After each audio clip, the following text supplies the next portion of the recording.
For more content like this, log on to gibbopresents.com.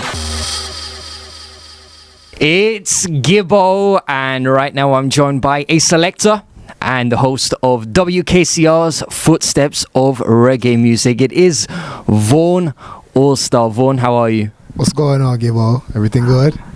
Let me start by asking, when was it when you first set foot in this radio station? I believe it was quite some time ago.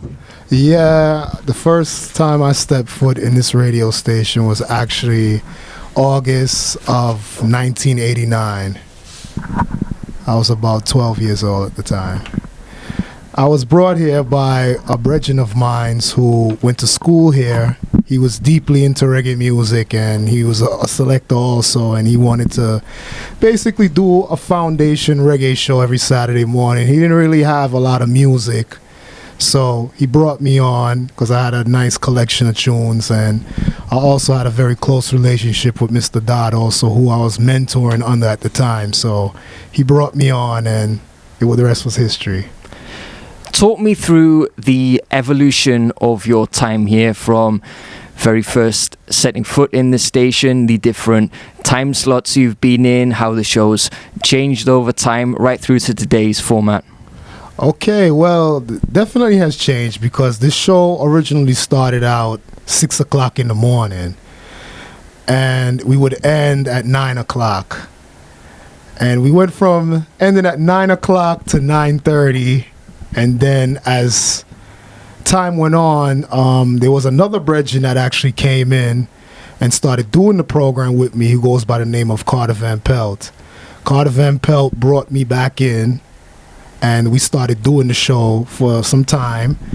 And then after that, as time was going on, people would call up and ask all the time, oh, why don't you guys just go until 10 o'clock? And, so we basically put the word in, and, we had a fundraiser, and due to the fact how the fundraiser went so marvelous, they said, okay, we're going to give you guys the extra time, because I could see the support system is out there. So that's basically what it is, Gibbo.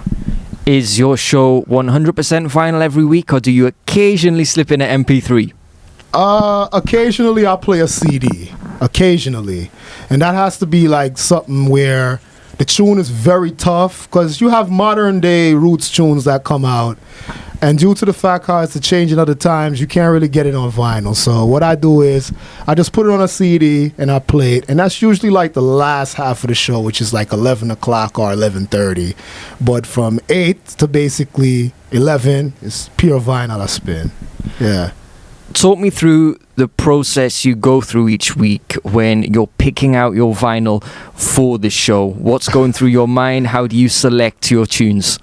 Well, it depends, because sometimes I'll pick out some tunes and I won't even play them. I'll come in and do something reverse.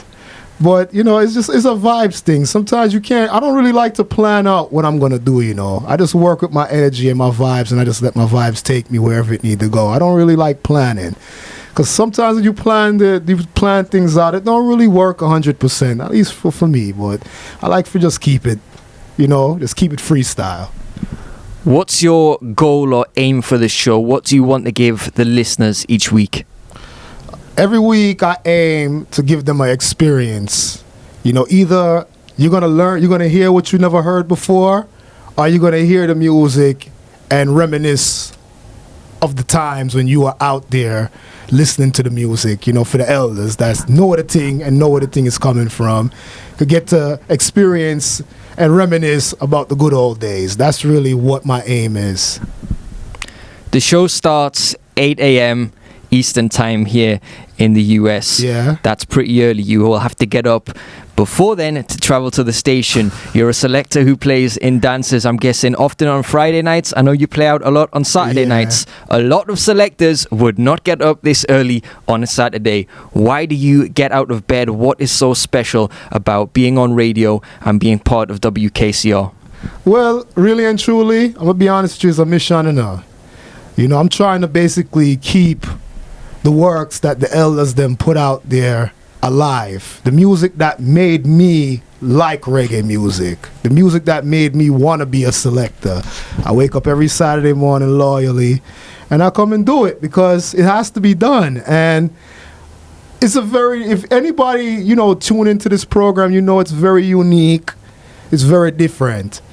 So I feel very proud to know that I'm doing that, and I feel very proud to know that I'm actually keeping this tradition alive, because out of me doing this program, it gave birth to a lot of other selectors out here, including Joseph Dimension. It gave birth to a lot of selectors out there, females too, not just male selectors. A lot of females listened to this show, liked the vibes, and took up the cross and basically carrying out the good fight also, you know. So that's one of the good inspirations about this program, is that I see the reflection as the years go on out there. Tell me about your listenership and your callers. How diverse is the audience? You broadcast on FM in the New York area, to the world via the online stream. Who's listening to the show? I'm going to be honest with you, you know.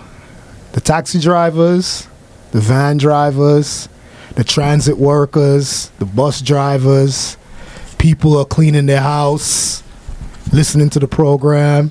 You know, there's a lot of mechanics out there at work. People are shopping at the supermarket, listening.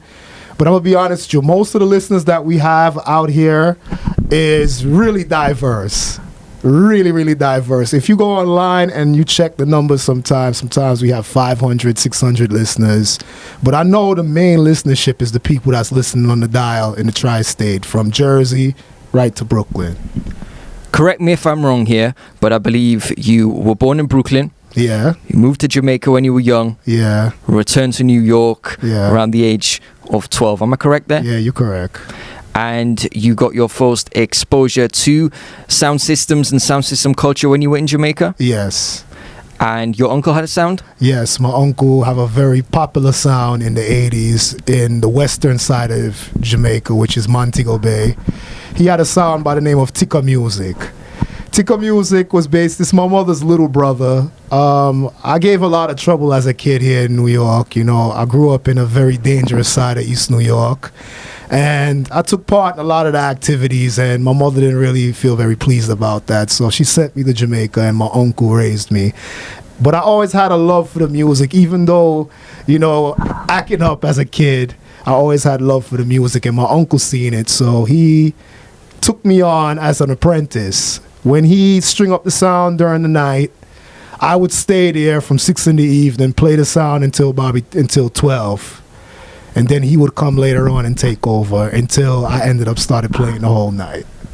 And when you returned to New York, did you join the sound right away? When I returned to New York, my brethren who actually brought me to WKCR, which is Vinny, he took me in a few times, heard a lot of cassettes with me, you know, especially through my mother. And he always wanted to have somebody like me around him. So after coming to KCR and we seen the type of vibes and the reaction of the listeners, we decided to build a sound system and specialize in the same vibes that we play here on Saturday mornings, which was, the sound name was King Crown. And when did you make the link with the legendary Tony Screw and Downbeat? Okay, Downbeat now was actually a very good friend of the family. When I was younger, and I used to come from Jamaica, my father used to keep dances. My father also had a very popular sound in Brooklyn by the name of Terrorist Hi-Fi. You could go on YouTube and check out some of those clips. But anyway, he used to hire Downbeat. He was a very popular promoter also as a sound, and also a sound system owner. But he kept a lot of dances, and Downbeat was one of the sounds that used to play for him all the time. And I attended one of those dances as a very young youth, you know, and Downbeat impressed me because he had the backative of Mr. Dodd. Mr. Dodd was supplying rhythms for him. Mr. Dodd was voicing his dub plates. Mr. Dodd was endorsing him fully. And I kind of found that very unique, you know, because he sounded different from everybody else, and his dub plates was out of this world. So as time went on, I used to like fantasize of playing Downbeat, and my wife would always tease me and tell me one day I'm going to end up playing Downbeat. And a lot of other different people, including Mr. Dodd himself, said one day I would be playing Downbeat. So it rang in my head, and One day Downbeat called me and he said to me, I would like for you to play the sound with Joseph Dimension. And then I said, no problem.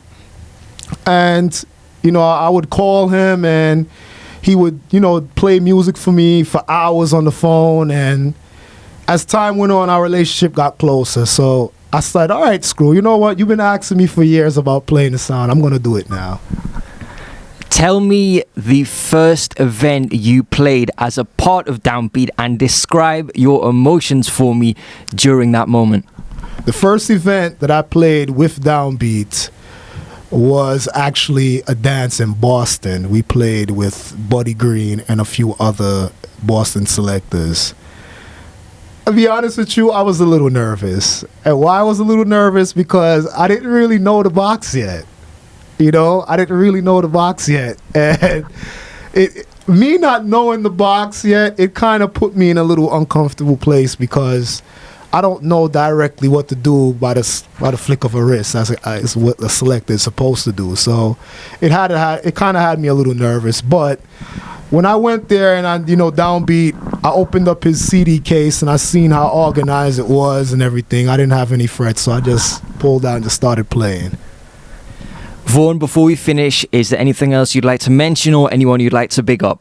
Well, definitely big up to Joseph Dimension, big up to Father Screw, big up to my uncle in Jamaica, big up to my whole family, big up to my wife, Donna Rootsy, Rebel Daughters, and big up to everybody in New York, everybody in the UK, all your followers, big them up, Catch him every Saturday morning on WKCR from 8 a.m. to 12 noon US. That is Eastern Time. Footsteps of Reggae music. Vaughn, thanks a lot. No problem, Gibbo. Bless. Gibbo presents